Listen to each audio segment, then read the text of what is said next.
अस्सलाम वालेकुम स्टूडेंट्स बच्चों।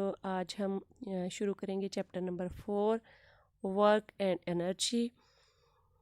तो सबसे पहले ये कि वर्क क्या है। वर्क के बारे में हम पढ़ेंगे। Work is often out in terms of physical और मेंटल एफर्ट। यही हम समझते हैं ना कि कोई हमने जहनी काम किया, जैसे पढ़ रहे हैं तो हम कहते हैं कि हम काम कर रहे हैं या लिख रहे हैं।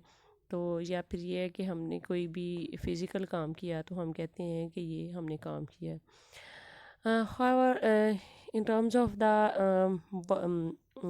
in terms of the work, in terms of physics has different means, and it involves two things, that is force and displacement.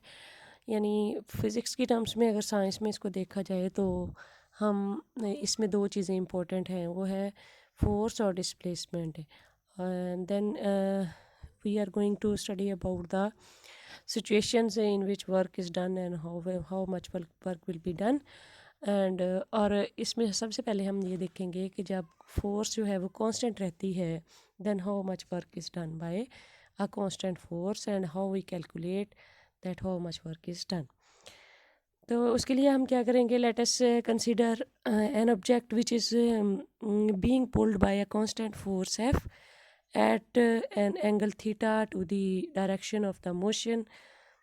The force, अब डायरेक्शन ऑफ मोशन का के साथ एंगल थीटा का मतलब क्या है कि जैसे इस डायग्राम में देखें, यहाँ पे ये एक पर्सन जो है वो फोर्स लगा रहा है F और उसका एंगल जो है, डायरेक्शन ऑफ मोशन को देखें तो वो ए से बी की तरफ यानी लेफ़्ट से राइट की तरफ उसकी मूवमेंट है, जिसको वेक्टर डी के साथ रिप्रेजेंट किया गया है और उसकी डायरेक्शन भी शो की हुई है। और देखें आप एफ़ और डी के दरमियान एंगल जो है वो थीटा बन रहा है। तो अब इस चीज़ को हम देखते हैं आगे कि जो फोर्स जो है एफ़, जो कि कांस्टेंट फोर्स है, इसके साथ फोर्स का अगर हम एक कंपोनेंट लें एफ़ कॉस थीटा, जैसे यहाँ पे एफ़ जो है वो देखें एक एंगल बना रही है। अगर हम इस फोर्स वेक्टर के दो कंपोनेंट बनाएं तो एक परपेंडिकुलर कंपोनेंट होगा एफ़ साइन थीटा और दूसरा हॉरिजॉन्टल कंपोनेंट होगा एफ़ कॉस थीटा। और जो एफ़ कॉस थीटा होगा वो in the direction of D यानी डी वेक्टर की डायरेक्शन में होगा, ठीक है, डिस्प्लेसमेंट वेक्टर की डायरेक्शन में। तो अगर हम उस कंपोनेंट जो के डिस्प्लेसमेंट वेक्टर की डायरेक्शन में है वो है एफ़ कॉस थीटा और डिस्प्लेसमेंट डी, इन दोनों का प्रोडक्ट लें तो हमारे पास जो क्वांटिटी आती है उसको हम वर्क कहते हैं। So we can say that the work done on a body by a constant force is defined as the product of the magnitude of the displacement and magnitude of component of force which is in the direction of the displacement. इस तरह से work जो है हम उसको ऐसे define कर सकते हैं कि वर्क, अगर वर्क को हम W से शो करें, then work done by the force F and displacement cover, if we have displacement cover D, then total जो आपका वर्क डन होगा that will be equal to the scalar product of F and D. Then W is equal to F dot D, that is F D cos theta, or we can say that F cos theta into D. यहाँ पे F cos theta क्या है, ये component of force in the direction of displacement.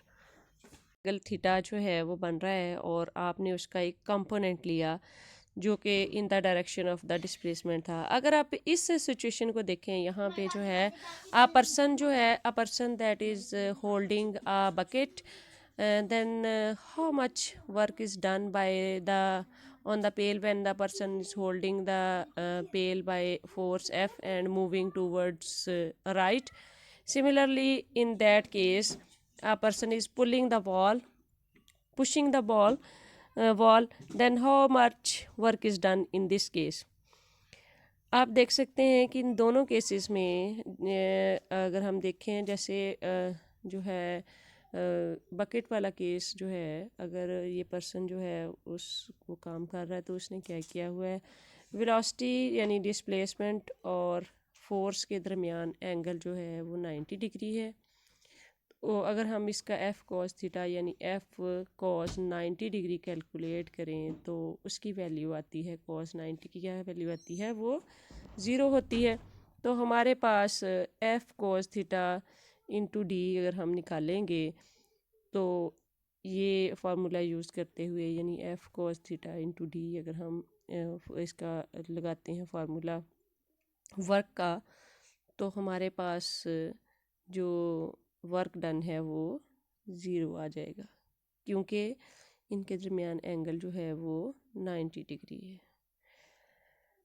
अब इसके बाद अगर हम दूसरी सूरत देखें जिसमें वॉल को पर्सन जो है पुश कर रहा है, तो उसने वॉल को तो पुश कर रहा है, फोर्स तो लगा रहा है, बट उसने अगर हम देखें तो डिस्टेंस उसने ज़ीरो कवर किया है। जब उसका डिस्टेंस ज़ीरो है तो आपके पास अगेन वर्क जो है वो इक्वल होता है F cos theta into D.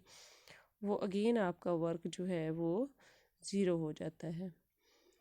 अब इसके बाद नेक्स्ट अगर हम देखें सूरत हाल जो है, यानी इन दोनों सूरत हाल में आपने देखा कि वर्क डन जो है वो ज़ीरो हो गया। हम किसी भी तरह का जो वर्क डन होता है उसको हम ग्राफ की फॉर्म में प्लॉट कर सकते हैं। जैसे कि ये इधर आप फिगर में देख सकते हैं, यहाँ पे आपको फोर्स जो है वो अलॉन्ग वाई एक्सिस और डिस्प्लेसमेंट जो है वो अलॉन्ग एक्स एक्सिस नज़र आ रहा है। अब यहाँ पे अगर फोर्स जो है वो आपकी एक कांस्टेंट फोर्स है, वो बदलती नहीं है, वो उतनी ही फोर्स जो है वो कांस्टेंट लगती रहती है जितनी यहाँ पे पी पॉइंट पे शो हुई है, वो पी से क्यू तक डिस्प्लेसमेंट फोर्स एक जैसी लगती रहती है और डिस्प्लेसमेंट जो है वो डी कवर होता रहता है। तो यहाँ पे अगर आप देखें इस सारी इसमें आपके पास डिस्प्लेसमेंट डी आ गया और फोर्स जो है वो एफ़ आ गई, तो ये एक आपके पास रेक्टेंगल बन जाती है। अगर आप यहाँ पे ग्राफ में देखें तो अगर आप इस रेक्टेंगुलर एरिया का रेक्टेंगल का एरिया कैलकुलेट कर लें तो वो आपको वर्क डन की वैल्यू दे देगा, क्योंकि एरिया जो है कांस्टेंट फोर्स की सूरत में और इसमें एफ इंटू डी। एरिया अगर हम कैलकुलेट करें वो क्या होगा, लेंथ इंटू विड्थ। तो इसकी लेंथ क्या है डी, विड्थ क्या है एफ़।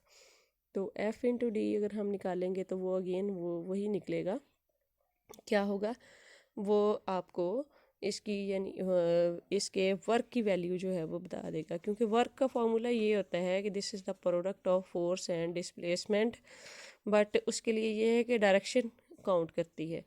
तो यहाँ वाला जो आपका ग्राफ है ये आपको मैक्सिमम वर्क की वैल्यू दे रहा है। तो जैसे अगर आपका वर्क जो है वो मैक्सिमम नहीं होगा तो उसके साथ ये ग्राफ जो है वो चेंज हो जाएगा, ग्राफ ऐसा नहीं होगा, ग्राफ की मतलब शेप चेंज हो जाएगी। अब इसके बाद जो है आपने जो सारा जो वर्क का टॉपिक पढ़ा है, इसमें कुछ इम्पोर्टेंट बातें जो हैं वो आपने पढ़ी हैं। उसमें ये है कि सबसे पहले कि वर्क जो है वो एक स्केलर क्वांटिटी है, क्योंकि ये डॉट प्रोडक्ट है और डॉट जो है वो स्केलर प्रोडक्ट होता है। और दूसरी ये कि अगर एंगल जो है वो लेस देन 90 डिग्री हो दोनों क्वांटिटी वेक्टर्स के दरमियान यानी फोर्स और डिस्प्लेसमेंट के दरमियान, then work is done and it is said to be positive. और अगर एंगल जो है वो 90 डिग्री हो जैसा कि बकेट वाले केस में था, तो देन वर्क डन आपके पास ज़ीरो आ जाता है, नो वर्क इज़ डन।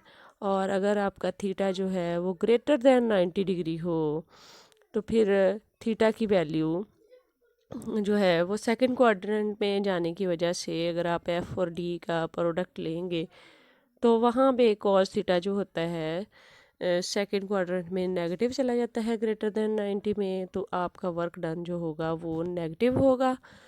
और इसी तरह जो है अगर आप इसका एसआई यूनिट देखें तो वर्क डन का वो आपने देखा है कि वो फोर्स इंटू डिस्प्लेसमेंट यानी न्यूटन इंटू मीटर है, वो इक्वल है जाउल के।